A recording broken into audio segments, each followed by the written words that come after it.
আপনারা জানেন যে মাননীয় বিচারক অভিজিৎ গঙ্গোপাধ্যায়ের নির্দেশে এতদিন এসএসসির ডেটা রুমটি ছিল আপনার এর হাতে, কেন্দ্রীয় বাহিনীর হাতে। কিন্তু আজকে মাননীয় বিচারক একটি নির্দেশ দিলেন যে সিবিআইয়ের হাত থেকে স্কুল সার্ভিস কমিশনকে ডেটা রুম হস্তান্তরের নির্দেশ দিলেন তিনি। এই সম্বন্ধে আজকে আমাদের ভিডিওটি করব।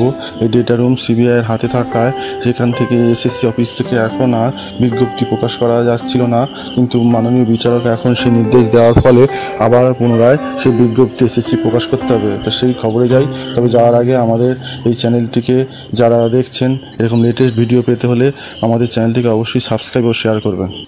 এসএসসি ডেটা রুমের বাইরে থেকে সিআরপিএফ প্রত্যাহারের নির্দেশ দিলেন বিচারপতি অভিজিৎ গঙ্গোপাধ্যায়। সিবিআইয়ের হাত থেকে স্কুল সার্ভিস কমিশনকে ডেটা রুম হস্তান্তরের নির্দেশ দিলেন, সিআরপিএফের প্রত্যাহারের নির্দেশ দিলেন বিচারপতি গঙ্গোপাধ্যায়। আজই থেকে স্কুল সার্ভিস কমিশনের নিয়ন্ত্রণে থাকবে ডেটা রুম। সব নিয়ম মেনে এসএসসি চেয়ারম্যানকে ডেটা রুম হস্তান্তর করবে সিবিআই। এদিনের শুনানিতে বিচারপতি বলেন, এতদিন এসএসসির যে ডেটা রুম সিবিআইয়ের হাতে ছিল তা এসএসসিকে ফিরিয়ে দেওয়া হলো। পাশাপাশি বলা হয়েছে, এতদিন পর্যন্ত এসএসসি দপ্তরের বাইরে সিআরপিএফের আধিকারিকরা মোতায়েন থাকতেন, তাদের সেখান থেকে প্রত্যাহার করা হলো। এখন থেকে ওই ডেটা রুমের সম্পূর্ণ নিয়ন্ত্রণ থাকলে স্কুল সার্ভিস কমিশনের। ডেটা রুম হস্তান্তর করার প্রক্রিয়া আজকের মধ্যে সম্পন্ন করবে সিবিআই, এমনটাই নির্দেশ দিল আদালত। গত 18 মে কার্যত রাত দুপুরে তড়িঘড়ি আদালত বসান বিচারপতি অভিজিৎ গঙ্গোপাধ্যায়। গভীর রাতে নাটকীয় মোড় নেয় এসএসসির মামলা।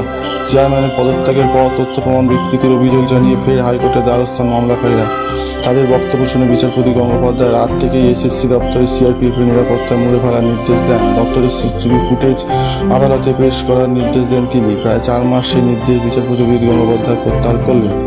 চলতি বছর জুলাই মাসে নিয়োগ দুর্নীতি কাণ্ডে গ্রেপ্তার হয়েছে রাজ্যের মন্ত্রী, শিক্ষামন্ত্রী, প্রাক্তন মন্ত্রী পার্থ চট্টোপাধ্যায়।